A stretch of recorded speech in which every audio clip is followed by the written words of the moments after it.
Ассалаумағалейкум. Хабар арнасының тікелей эфирінде жаңалықтар, студияда мен Талғат Алмат. Маңғыстау облысы бойынша былтыр 1 миллиард 200 миллионға жуық қаржы өндірілген. Бұл мемлекеттік сот орындаушылардың қол жеткізген көрсеткіші. Айлап жалақы алмағандар мәселесі бойынша 200 құжат қаралып, 400-ден аса тұрғынның 161 миллион теңге көлеміндегі еңбек ақысы өндіріліп алынды. Жалпы құны 1 миллиард 469 миллион болатын мүлік тәркіленіп, жергілікті атқарушы және уәкілетті органдарға тапсырылды. Өткен жылды осындай көрсеткішпен аяқтаған сала мамандарының енді тынысы кеңейеді. Оған себеп 1 қаңтардан бастап ұлт жоспарының 27-ші қадамын жүзеге асыру мақсатында қабылданған жаңа заң. Оның аясында пәрменді қағаздардың дені жеке сот орындаушыларға өтті. Келешекте олардың қатары артады, тіпті мамандар арасында бәсекелестік орта қалыптасатын болады. Қазір біздің жеке мемлекеттік сот орындаушыларды қысқарту мәселелері қарастырылып жатыр. Осы 3 жылдың ішінде 70%-ға дейін қысқартылады саны. Мемлекеттік сот орындаушы бюджеттен қаржыландыратын болса, жалақы алатын болса, жаңағы жеке сот орындаушы бұл жерде жаңағы атқару құжатын орындағанда атқару санкциясы деген бар. Сол 3%-дан 25%-ға дейін қарастырылады. Сол жеке сот орындаушының жалақысы болып есептеледі. Еліміздің барлық аймақтарында әдеп жөніндегі кеңестер құрылып, жұмыс істей бастағаны белгілі. Батыс Қазақстан облысында жаңадан жасақталған осы кеңестің алғашқы отырысы өтті. Прокуратура өкілдерінің мәлімдеуінше, өткен жылы Зеленов және Қазталов аудандарында шаруашылықтарға мемлекеттік субсидия беру тәртібі бірнеше рет бұзылған. Аудандық прокуратура өкілдері мен ауыл шаруашылығы бөлімінің басшыларын тыңдап шыққан әдеп кеңесінің мүшелері ол оқиғалардың жарты жылдан астам уақыт бұрын өткенін, сондай-ақ оның құрамында өрескел заң бұзушылықтың болмауына байланысты бұл істерді қысқарту туралы шешім қабылдады. Ал Батыс Қазақстан облысының Теректі аудандық жер қатынастары бөлімінің басшысы шаруаға ауыл шаруашылығы мақсатында пайдалануға берілген жердің жалға алу мерзімін ұзартуына кедергі келтірген.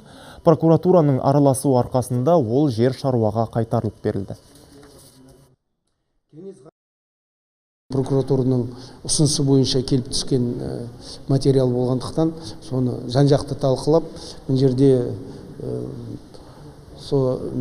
мемлекеттік қызметтегі теріс қылық ретінде бағаланып, ол кісіге жұмысына толық сәйкес емес деген ұсыныс берілді әкімге, тәртіптік жаза ретінде қолдану үшін.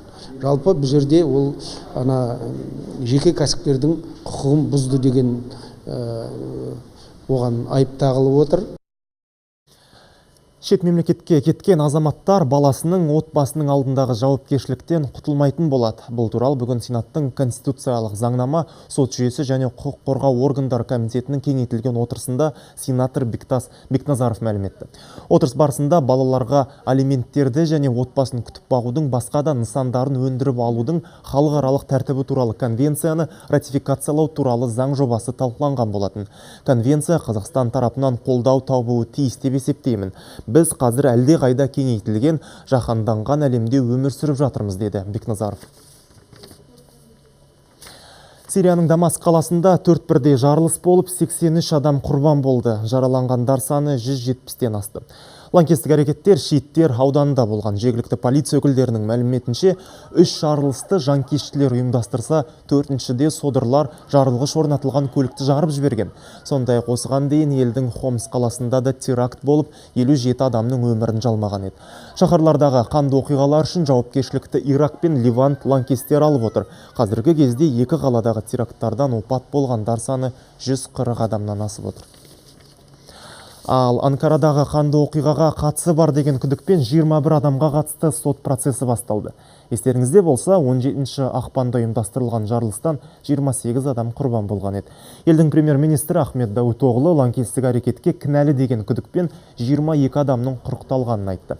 Сондай-ақ жағдайдан кейін ел аумағында қауіпсіздік шараларының күшейтілгенін мәлім етті.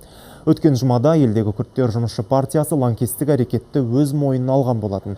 Алайда Түркия билігі оқиғаға сириялық күрттердің қатысы бар деп пайымдайды. Ал ресми Вашингтон болса Анкараның ойына қарсы. ақш сириялық күрттер ұйымын лаңкестер қатарына жатқызбайды және аталмыш ұйымның Ирак пен Ливан террористік тобына қарсы күресуін қолдайтынын жеткізуде.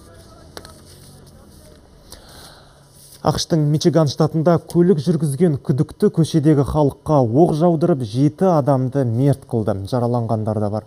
Полиция 45 жастағы азаматты ұстады. Каламазу қаласының тұрғындарын абдыратқан Джейсон Далтон Uber онлайн қызметінің көлік жүргізушісі болып қызмет еткен. Uber баспасөз хатшысы Нира Хурдажан қызметке алынатындардың көлікте қару ұстауына тыйым салынғанын айтып ақталуда. Қылмыскер көлігін жүргізуді тоқтатпай, қасақана оқ атқан көрінеді. Тіпті бұл қадамға жұмыс кезінде кезекті такси қызметіне жүгінген тұтынушыға барарда жүзеге асырған. Қазіргі уақытта тергеу амалдары жүргізілуде. Күдікті осыған дейін заң алдында жауапқа тартылмаған, ешқашан тәртібінде олқылық байқалмаған. Осындай қадамға баруға не итермелегенін анықтап жатырмыз. Франция билігі Кале қаласының маңындағы мигранттарға арналған шатырлы лагерді бұзу туралы шешім қабылдады. Осыған орай өңірден босып келгендерді лагерден шығару шаралары басталған. Жұмыстарды тәртіп сақшыларының көмегінсіз тек қоғамдық ұйымдардың атсалысуымен жүзеге асыру көзделген. Босқындарды көшіріп болған соң лагер аумағын 2 есеге кішірейтіп, орнында жайлы орталықтар салу жоспарланған. Жергілікті билік жаңа нысанға мигранттардың бір бөлігін орналастырмақ. Қалғандары Францияның өзге өңірлеріндегі арнайы орталықтарға жөнелтілетін болады. Джунгли деп аталып кеткен лагер Кале маңындағы Ла-Манш бұғазының жағасында пайда болған. Былтыр жазда франциялық полиция Ла-Манш тоннелі арқылы заңсыз жеткен 2,5 мың адамды тіркеген еді. Аймақ Ұлыбританияға бет алуға ыңғайлы болғандықтан лагер аз уақытта ұлғайған екен. Et si nous sommes réunis. Шатырлы джунглиді бұзу туралы шешім баршамыздың игілігіміз үшін қабылданды. Ол жердегі жағдайдың өзі қорқынышты. Біз мигранттарды қабылдау орталығына қатысты наразы пікірлерді естігіміз келмейді. Адам өмірі үшін қолайсыз жағдай тек осы лагерде тіркелген. Елімізде діни экстремизмге қарсы жастар қозғалысы құрылады. Онда белгілі теолог, психолог, дін танушы, ғалымдар тегін дәріс береді. Шараға Қазақстан Халқы Ассамблеясының өкілдері жетекшілік етеді. Бүгін елордадағы студенттерге дәріс өткізген ұйымдастырушылар Kazakhstan for Peace деп аталатын ұйымға еліміздің әр өңірінен 50-ге жуық азамат тартылатынын айтты. Мамандар жастарға ұлттық құндылықтарымызды түсіндіріп, теріс діни ағым мен дәстүрлі діннің ара жігін қалай ажыратуға болатынын түсіндіреді. Семинар жыл соңына дейін Ақмола, Алматы, Қарағанды, Қостанай облыстарында өткізілмек. Қазір тартып отырған тренерлер және тренингтер бәрі де жалақысыз жұмыс істейді. Сондықтан бұл біздің біріккен өзіміздің осындай жобаға салған үлесіміз. Ассамблея біздің орталық және діндерді зерттеу орталығымен бірігіп істеп отқан іс-шарамыз. Ақмола облысында кей шаруалар шабындық және жайылымдық жерден қиындық көріп отыр. Оған себеп ұсақ фермалардың иелігінде арнайы жайылымның жоқтығы. Болса да аумағы тар. Мәселен, Зеренді ауданына қарасты Қарашілік ауылының тұрғыны Бейсенбек Зинатбек осыдан 10 жыл бұрын аспан асты елінен атамекенге қоныс аударып, содан бері мал шаруашылығымен айналысып келеді. Қазір 60 шақты ірі қарасы бар, ал мал басын одан әрі көбейтуге өзіне тиесілі жердің жоқтығы қолбайлау болып отыр екен. Жайылымдық жер берсе жазда малға жайылысқа жақсы болар еді. Айнала толған егін жазда егінге түсті, айғай шу болып жатады. Мынау қыста көрімге жайылымдық жер, шабындық жер мәселесі қиындау. Сол осы елдің арқасында біраз аз малға жиып аласыз. Көп мал қиындау болып тұр. Ары қарай өсіруге. Сол басты жер мәселесі шешілсе деп ойлаймын, сол жақсы болар еді. Шаруа өз жағдайын айтып, аудандық әкімдікке де барған екен. Өкінішке орай, ол тұратын Қарашілік ауылының маңайынан бос жер болмай шығыпты. Дегенмен жергілікті биліктегілер оған көрші ауылдың аумағынан жер телімін береміз деп сендірген. Бірақ онда да сол елді мекен тұрғындарының келісімімен ғана. Халықпен бір мәмілеге келген соң шаруа ол жерді ұнатып жатса, оған алдағы наурыз және сәуір айларында өтетін конкурсқа қатысу қажет. Шығыс Қазақстан облысының Тарбағатай ауданында жеке кәсіпкер балабақша ашты. Бұл мемлекет пен жеке меншік әріптестігі аясында жүзеге асқан 13-ші білім беру мекемесі. Осындай негізде биыл тағы 5 балабақша ел игілігіне берілмек. Жан-жақты тиімді жобаға іскер азаматтар жаппай ат салысуда дейді жергілікті атқамінерлер.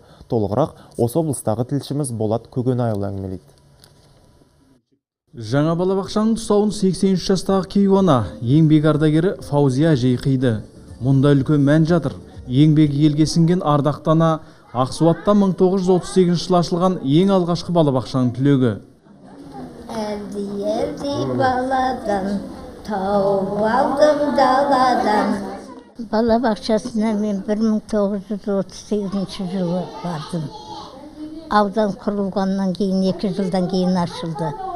4 киіз үйді құрып, сол араға балаларды жиыстырып, осы қуанышқа бөліп, біреуіне тамақ істесе, біреуіне столовой тамақ ішкізеді, біреуіне ұлдарды жатқызады, бір киіз үйге қыздарды. Енді қазір міне өте дамыған заман, еркіндік, әркім өзінің қабілетіне қарай детсад ашып жатыр, өкімет те көңіл бөліп жатыр.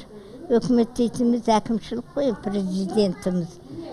Барлық талаптарға сай жаңа ғимаратты жас кәсіпкер Олжас Қализада 1 жылға жеткізбей тұрғызыпты. Мемлекет пен жекеменшік әріптестік жобасы өте тиімді дүние деп есептейді ол.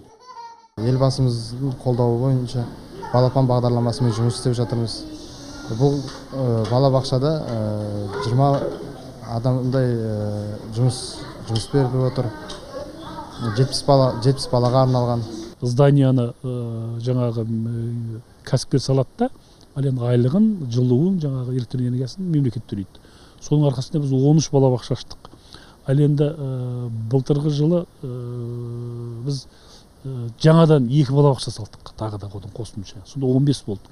Ал енді биылғы жылы біз 5 балабақша тағы салайын деп жатырмыз. Оның бәрі жекеменшік мемлекеттік әріптестіктің арқасында. Ақбота балабақшасында бүлдіршіндер 3 тілде тәлім тәрбие алады.